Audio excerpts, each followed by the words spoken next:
I never expected my life to change with a single knock on the door.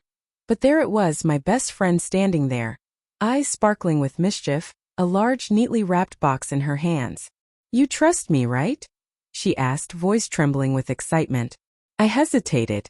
Trust had always been easy with her. Yet the way she grinned made my stomach flutter in a way I couldn't name. Before I could answer, she thrust the box toward me. "Open it." Inside was a dress. Not just any dress. A soft, flowing number in pastel pink, delicate enough to feel like it belonged in a dream rather than reality. My fingers brushed over the fabric, heart hammering, mind racing. The idea was absurd, thrilling, terrifying.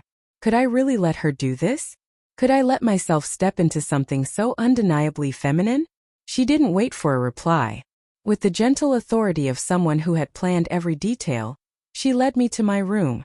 The air felt electric, charged with anticipation, and for the first time in years, I felt a mix of fear and wonder. This was not a joke, not a casual experiment. This was a doorway into something entirely unknown. She started with the basics, pulling my hair back and brushing it until it gleamed under the soft light of my bedroom lamp. Her hands were confident, patient, and every movement made my pulse race. I watched her in the mirror, half afraid I'd see a stranger staring back, half expecting to catch a glimpse of who I could be. Then came the makeup. She worked with quiet precision, soft strokes of foundation, subtle hints of blush, the careful shaping of my eyes with eyeliner and mascara. I flinched at first, my own reflection unfamiliar, almost alien, but with every brushstroke, a strange warmth spread through me. It wasn't just the color on my face. It was the feeling of being seen, truly seen, in a way I'd never allowed myself before. She held the dress up to my body, her smile gentle, encouraging. "Ready?" she asked. I nodded, even though my heart was doing somersaults. Sliding into the fabric, I felt the softness of it against my skin, the way it moved with me, almost like it belonged. In that moment, I wasn't just wearing a dress. I was stepping into a version of myself I'd kept locked away. Standing in front of the mirror, fully dressed for the first time, I barely recognized the person looking back. The dress clung in the right places, flowing gracefully in others, and my hair framed my face in soft waves that seemed to soften every harsh line I'd always hated. My best friend tilted my chin up gently, her eyes locking with mine in the reflection. "You look amazing," she whispered. A thrill ran through me, and with it, a pang of anxiety. Who was this person in the mirror? Was she really me, or just a version crafted for a fleeting joke? My fingers traced the neckline of the dress, trembling slightly. I realized I was holding my breath, as though exhaling might shatter the illusion. She laughed softly, sensing my tension, and took my hands in hers. "This isn't about pretending. It's about discovering. Just feel it." Her words struck a chord I hadn't expected. For the first time, I let myself stand fully present in the mirror, feeling the fabric, feeling her steady gaze, feeling the subtle shift inside me. Something gentle, undeniable, awakening. We moved to the shoes next. Delicate heels she insisted would complete the transformation. I wobbled at first, my balance uncertain, my legs betraying my nerves. She guided me with patient hands on my waist, steadying me as I took tentative steps across the room. Each click of the heels on the floor echoed like a heartbeat, both foreign and exhilarating. I caught my reflection again, and something inside me shifted. The timid, hesitant figure I had been seemed to melt away with every step. I laughed nervously, a sound that surprised me, lighter, freer, somehow more me than I'd ever allowed myself to be. My best friend smiled, proud and tender, as if she could see the walls inside me crumbling. Then came the final touch. A light spritz of perfume, she claimed, would make you feel like yourself, and someone completely new. The scent wrapped around me, comforting yet daring, and I realized I wasn't just playing a role anymore. I was stepping into a version of myself that had always existed beneath the surface, waiting for permission to emerge. By the time we finished, I was trembling, not from fear, but from the intensity of the moment. I turned slowly in front of the mirror, watching the dress sway with every movement, the heels giving me height I never imagined I could carry, my hair and makeup blending seamlessly with the person I now saw reflected back. My breath caught. "Wow!" I whispered, almost to myself. The word felt insufficient, inadequate to describe the whirlwind of emotions swirling inside me. Awe, disbelief, pride, and something like relief.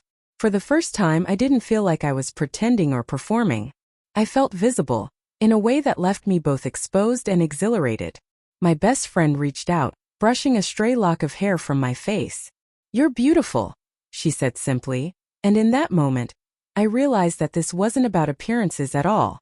It was about permission to explore, to accept, to embrace the parts of me I had hidden for so long. The reflection in the mirror wasn't a mask, it was a revelation. We decided it was time to test the world outside my bedroom. My stomach fluttered like a trapped bird as I stepped toward the door. Every step felt monumental, every breath a challenge. The hallways of my home, normally so mundane, now seemed charged with possibility, each shadow and echo amplifying my nerves. My best friend squeezed my hand. "You don't have to rush," she whispered. But the urge to move, to be seen, was intoxicating. I felt a strange tension between fear and exhilaration, the fear of judgment, the fear of being too much, too different, and the exhilaration of existing unapologetically. As I stepped outside, the cool evening air brushed my face, and I realized I was smiling, truly smiling, for the first time in months. People passed by, indifferent, unaware, and yet I felt lighter, freer, as if the world had momentarily adjusted to accommodate the version of me I had always longed to reveal. My heartbeat thrummed like a drum in my chest, a private rhythm celebrating something profound: discovery, acceptance, and the thrilling first steps into authenticity. We decided to walk down to the nearby park, a place I had visited countless times before but never as this version of myself. Each step on the pavement felt like a declaration. I exist, I am here, and I matter. My heels clicked with a confidence I wasn't sure I possessed. Yet somehow, with each careful stride, I began to own them. A few people glanced our way, some with curiosity, others barely noticing, and the mixed reactions ignited a storm inside me. Panic flickered briefly. What if someone laughed? What if I was ridiculed? But then I caught my reflection in a shop window, the soft lighting highlighting the contours of my face, the way the dress moved with my body, and the perfume lingering like a secret banner around me. For the first time I felt proud, not ashamed. Felt like me. My best friend walked beside me, her hand brushing mine occasionally, a silent reassurance. "See," she murmured. "You're not pretending. This is who you are." Her words resonated, each syllable unpeeling years of doubt and fear. I inhaled deeply, letting the truth sink in. For once I wasn't hiding. I wasn't acting. I was simply existing, and it felt terrifyingly, wonderfully real. We found a quiet bench under a lamppost and sat, letting the evening settle around us. The park was calm, with only the distant laughter of other people and the soft rustle of leaves in the breeze. I couldn't stop staring at myself in the reflection of a small puddle near the bench, my own eyes looking back at me, wide and amazed, framed by mascaraed lashes and the faintest shimmer of blush. "Do you see her?" my best friend asked softly. I nodded, but the words caught in my throat. The her I was seeing wasn't just a character or a joke. It was a part of me I had ignored, tucked away under years of self-doubt. And yet, sitting there, dressed and poised, I felt a strange peace, a quiet pride that made my chest tighten. A flock of birds passed overhead, their wings slicing the sky, and I imagined myself soaring with them, breaking free of the constraints I'd placed on myself. My fingers played with the hem of my dress, the texture grounding me in reality, reminding me that every step, every choice, every shake of nervousness had led me here. And for the first time I realized that being seen like this, truly seen, wasn't scary. It was liberating. As the sky darkened, the park lights flickered on, casting a warm glow that seemed almost celebratory. I stood, feeling the dress settle around me, the heels steady beneath my feet, and for a moment, the world felt suspended. Every glance, every shadow, every whispered thought inside me had led to this precise moment of clarity. A family passed by, their dog bounding ahead, and one of the kids turned and gave me a curious smile. I froze for a heartbeat, unsure how to respond. But then I smiled back, simple, genuine, and in that instant, the knot of fear in my chest loosened. I could be myself in public. I could exist without hiding. My best friend nudged me gently. "You're glowing," she said, and I laughed, a sound that was both nervous and exhilarated. It wasn't just the makeup or the dress. It was the feeling that I had stepped into a truth I'd always been running from. And though the night was still young, I knew this was a turning point. The first time I'd walked into the world as myself unapologetically without disguise or shame. We wandered further into the quieter streets, the evening air cool against my skin, carrying the faint scent of flowers and distant streetlights. Each step became a rhythm, a heartbeat that echoed my newfound confidence. I caught glimpses of myself in shop windows, and each reflection reinforced something I hadn't dared to admit. I belonged in this form, this version of myself, and it wasn't a performance, it was life. Yet beneath the thrill, a flicker of doubt remained. What if someone I knew saw me like this? What if I wasn't ready for the questions, the stares, the judgment? The fear was sharp, sudden, like cold water on my skin. But then I felt my best friend's hand on my back, a grounding weight, and her calm, steady presence reminded me I didn't have to face it alone. "I'm proud of you," she whispered, and that simple declaration made my chest swell.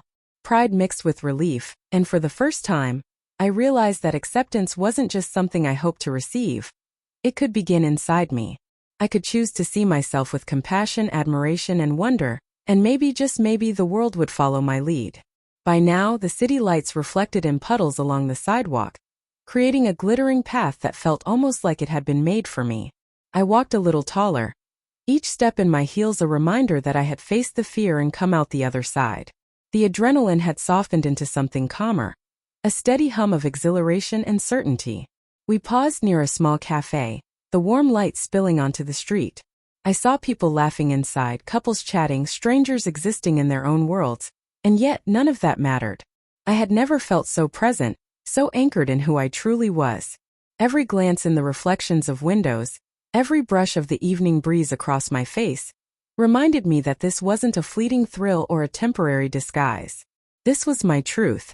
I turned to my best friend, my eyes shining. "Thank you," I whispered. She smiled, squeezing my hand. "No," she said softly. "Thank you for letting yourself be seen." The words echoed inside me, affirming that the journey wasn't about others recognizing me. It was about me recognizing myself, fully and unflinchingly. The walk home was quiet, the streets almost empty, and the night air carried a gentle stillness that felt like permission to reflect, to breathe, to simply be. I glanced down at my dress, at the delicate way it swayed with each step, and at the heels that had once felt impossible. Now they were part of me, part of this newfound confidence that I had never known I could carry. Back in my room, I paused in front of the mirror, taking in the full reflection. I wasn't the same person who had nervously hidden behind jokes and masks just hours before. I was me, entirely, unapologetically, vibrantly me. A tear slipped down my cheek, not of sadness but of relief and pride. The journey wasn't over. The world outside still held challenges, questions, and judgments. But in that moment I knew I had crossed a threshold. I had embraced my truth and nothing could take that away.